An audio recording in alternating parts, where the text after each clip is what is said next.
Hey guys, Ultimate Golf Duff here. Duff's Drops of the Day, episode 8 already. If you haven't watched the first 7 already, go through, pick and choose. Lots of tips and tricks in there. And we're going to do the same thing right here. I think we've got 5 shots. We've got a couple lightning rods. We've got 2 Hive shots. And we've got an Orion. So let's just get right into it. First shot, hole 8 at Whistler today in the tournament.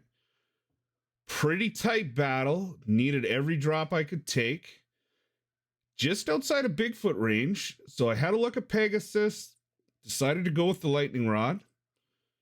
And in that tailwind, same thing that I've taught in my other lessons. Backed off a little bit of spin just to see what that ball's going to do. And then I add it back later. Now I know I'm going to be pulling downhill quite a bit on this shot. So you can see I'm set up a lot closer to the hole than I normally would. That's to account for that elevation change on your adjustment when you're pulling down that hill because it takes off distance. So if you're doing that, you need to add a little distance, set up a little bit closer to the pin. I talk about that more at length in the last video I did on the Reddit questions, but here you can see it in action. So constantly I'm going back and forth, checking my spin. You can see there that angle that I'm looking at to make sure everything's all nice and aligned. And here I make my adjustment down the hill. Now I could spit out numbers all day long and what I use at lightning rod. You can start around wind times 2.5 at max and go back from max on there, but you're way better off figuring this stuff out on your own. So release, and look at this nice rollout. Boom. On the third bounce, drop, hole in one, hole 8, Whistler. I still get excited when I make these. I was sitting on the couch, had a little fist bump, I think. So now we're looking at hole 10, first hole in the back 9. I had a real good front here, and I had a look at trying to come in the back door. Yeah. To spit it back in the hole on this one.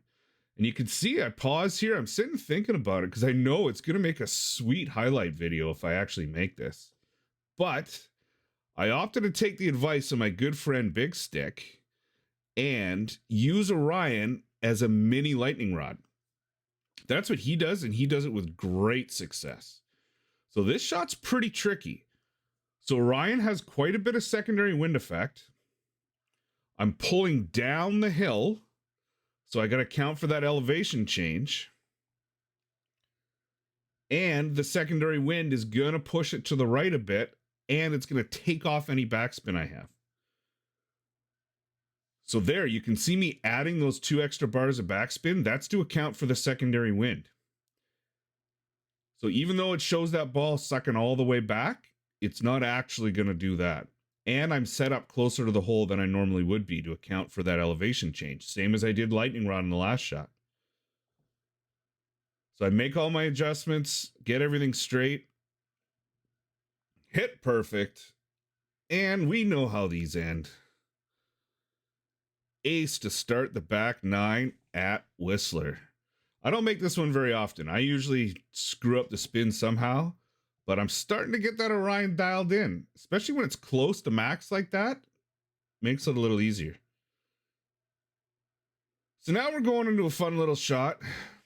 It was hole 2 at Rand Park. I'd hit hole 1. You always like to start with a couple of nice drops. Not a lot of replays on this tournament. This was the final of the Ultimate Pass. And one of the guys from the Albatrossers had put up a real strong round, and I knew I needed to match him.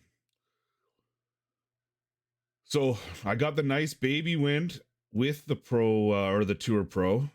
You see that 3.2 with the Tour Pro, it's go time. So I had a look at Pegasus here as well, but in the tailwind, I didn't love it. I always go in order. Bigfoot absolutely 100% first. Lightning rod second, Pegasus third. So this might just look like a normal routine drop, but it's anything but. There's a lot of factors that play into this one. Again, So you can see me after I figure out my distance from masks here, and I'm figuring out my calculations.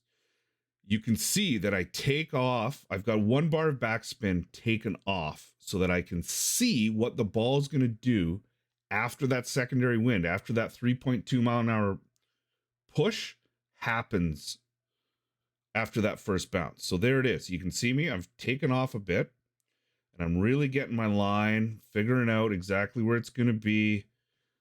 Now you can, this green's a little tricky. So it goes right at the beginning and then it goes left at the hole.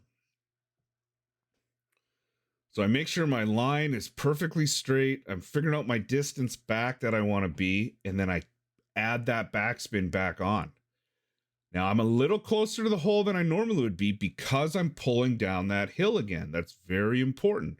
If you're constantly banging off the pins or leaving it short, if you're pulling up a hill, that's probably what's happening is you're screwing up. You're not accounting for that elevation change. So I make my adjustment. I'm feeling pretty good about this. And you'll see the speed at which this one goes in. I think it's on the 3rd. Oh, I see that. I was a little bit left to center, and I was saved by using the good ball. I used a lot of good balls today. Look at the speed that goes in. It's perfect. I used a lot of good balls today. I had some very stiff competition in both of the big tournaments I played. And that is an advantage of winning a lot, is you do have a lot of good balls. That season's pass is a fantastic way to get a pile of good balls. And every once in a while, like that one that's released today is amazing. So, had some fun in this tournament. This was the Tournament of Champions.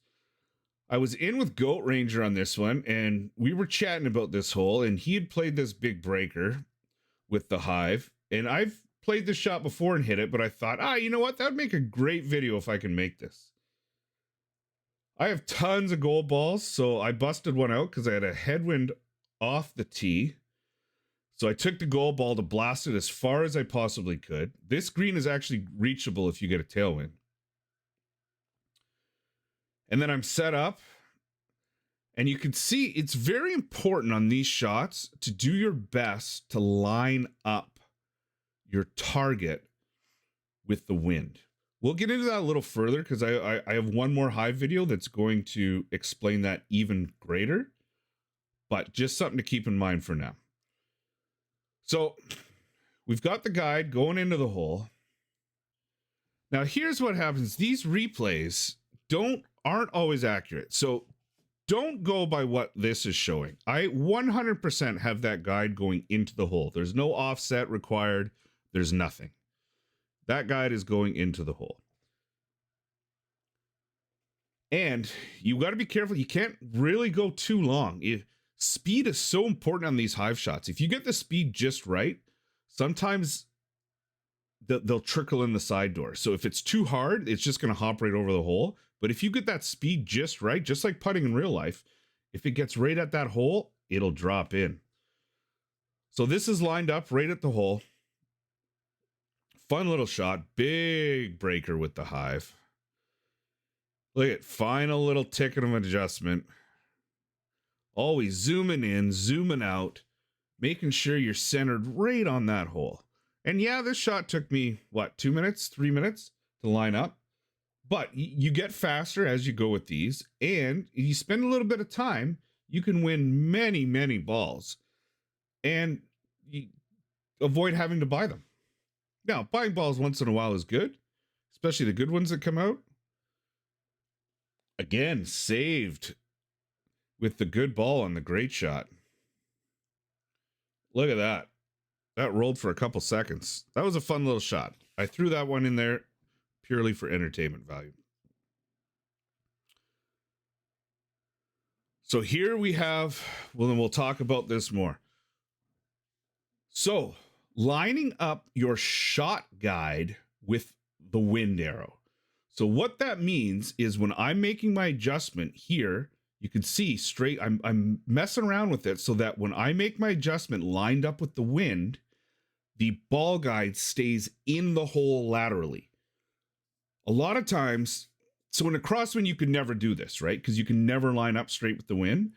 But in a tailwind situation, or a headwind situation, even if you're off by 10, 20 degrees, if you have a ball with a lot of side spin, it's way to your advantage to try and line it up with the direction of the wind, so that when you make your adjustment, if you're off by a tick or two one way or the other, it's still going to go in. So if I'm long here, if I over adjust, this ball's still going to go in. And if I under adjust, this ball is still going to go in. I'm giving myself every opportunity I have to make this drop.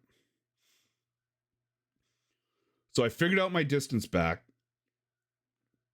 And you can see here, it's not much of an adjustment. I think it's 4 little ticks. But those 4 little ticks are the difference between a miss and a make. But in this situation, if you've lined up correctly with the wind, you can be off by a tick or two. In a crosswind situation, isn't that pretty? In a crosswind situation, if you're off by a tick or two, you're going to miss. But if you line that up with the wind, get it all going in the same direction, man, you're going to make a lot of these. And that's all it takes, is if you start turning these shorter range hives into drops, then you're going to win tournaments. Or maybe not even win. You're going to start coming 10th instead of 25th. You'll come 3rd instead of 5th, and then eventually you'll start winning. So things to take from this one. We've got Hive lining up with the direction of the wind. We've got Orion. Don't always try and do the big suck it back, pull the string, come in the back door shots with it. Try using it maybe as like a little mini lightning rod. Release some of that backspin. Let it roll out a little bit. We had a couple lightning rod shots, both tailwinds, but we saw the elevation change. So keep in mind, if you're pulling down a hill, you're going to have to set up closer to the hole than you think.